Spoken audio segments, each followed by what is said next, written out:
বাস্তব সমাজের দায়িত্বটা যে কত বড় তারাই জানে। সে ছেলে হোক চাই মেয়ে, প্রত্যেকেরই কাঁধে এমন একটা দায়িত্ব থাকে যেখানে হাজার কষ্ট হলেও বন্ধুরা হাসি মুখে কিন্তু মেনে নিতে হয়। তো আজকে সারাদিনে ভেবেছিলাম অনেক ভিডিও আপলোড দেবো, কিন্তু না পারিনি। তার কারণটাও তোমাদের দেখাচ্ছি।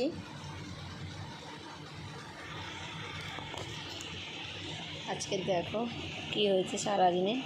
সকালে উঠেই রান্না করতে এটা একদম এতটা পরিমাণে হাত পুড়ে গেছে, হয়তো ভাবছো ফোসলাটা পুড়েছিল, কিন্তু আমার মা বলতো যে ব্যথাতে ব্যথা দিলে যন্ত্রণাতে যন্ত্রণা সেটা পরে আরামদায়ক হয়। সত্যি তাই। আমার এই যে পুড়ে গেছে দেখতেই পাচ্ছ, সারাদিন জ্বালা করছে। তা আমি এর উপরে নুন দিয়ে দিয়েছিলাম। হ্যাঁ বন্ধু, প্রথমে হয়তো খুব কষ্ট হয় ঠিকই, কিন্তু যে জ্বালার উপরে জ্বালা, কিন্তু এই যে দেখেছো ফোসলাটা কিন্তু আর পড়ে না।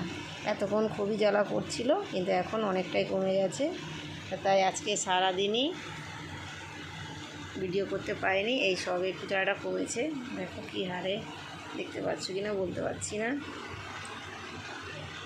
উল্টো দিকে হলে ক্যামেরা দেখতে পাবে। দেখেছ?